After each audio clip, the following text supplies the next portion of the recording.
সুপ্রিয় পঞ্চম শ্রেণীর শিক্ষার্থীবৃন্দ, আশা করি তোমরা ভালো আছো। যে যেখান থেকে আজকের এই ভিডিওটি দেখছো সবাইকে আমার শেখার ঘরের পক্ষ থেকে আবারও স্বাগত জানাচ্ছি।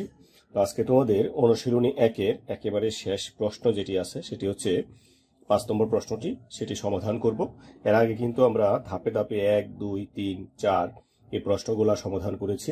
যদি সেগুলো তোমরা মিস করে থাকো তাহলে এই মুহূর্তে উপর একটা লিঙ্ক আসছে, দেখো, সেখানে ক্লিক করলে তোমরা এগুলা দেখে নিতে পারবে। তো চলো 1 নম্বর প্রশ্নটা যেটা আছে আমরা সেটা একটু দেখি। 1 নম্বর প্রশ্নটা বলছে 5 নম্বর যে প্রশ্নটা সেটা হচ্ছে, গ্রামবাসীরা গ্রামের রাস্তা মেরামতের জন্য টাকা তোলার সিদ্ধান্ত নিলেন। গ্রামে 324টি পরিবার আছে। প্রত্যেক পরিবার যদি 250 টাকা করে জমা দেয় তাহলে সর্বমোট কত টাকা জমা হবে? তো এখানে একটা বিষয় তোমাদেরকে বলে নিচ্ছি। বিষয়টা হচ্ছে, আমরা পূর্বেই যেটা আলোচনা করেছি চতুর্থ শ্রেণীতে, তৃতীয় শ্রেণীতে আমরা জেনেছি যে গুণ জিনিসটা কি। গুণ জিনিসটা হচ্ছে যুগের একটি সংক্ষিপ্ত রূপ। তো সেটা কিভাবে, সেটা যদি আমি জানতে চাই তাহলে দেখো এখানে যেটা বলছে মোট পরিবার সংখ্যা এটা 5। তাহলে মোট আমি যেভাবে লিখছি, মোট পরিবার কতটি? মোট পরিবার হচ্ছে 324টি। মোট পরিবার 324টি। তো প্রত্যেক পরিবার কত টাকা করে জমা দেয়? প্রত্যেক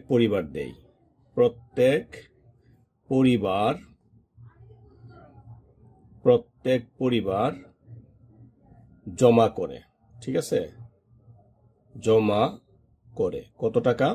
250 টাকা। তো প্রিয় শিক্ষার্থী,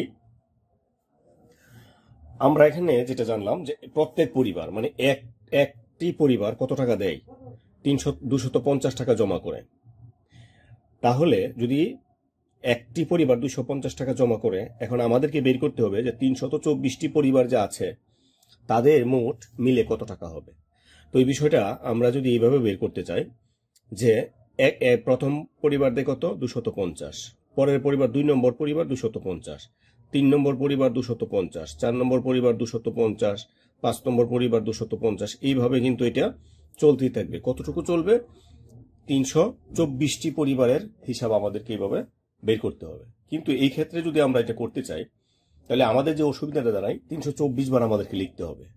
তো এইরকম যখন 250, তারপর বৃদ্ধি পাচ্ছে কত? 250, তারপর 250, তারপর এইভাবে যখন একই রকম ভাবে বৃদ্ধি পাবে, একই রকম ভাবে আমরা যখন যোগ করব, তখন এই যোগটাকে সংক্ষিপ্ত আকারে করাটাকেই বলা হয় গুণ।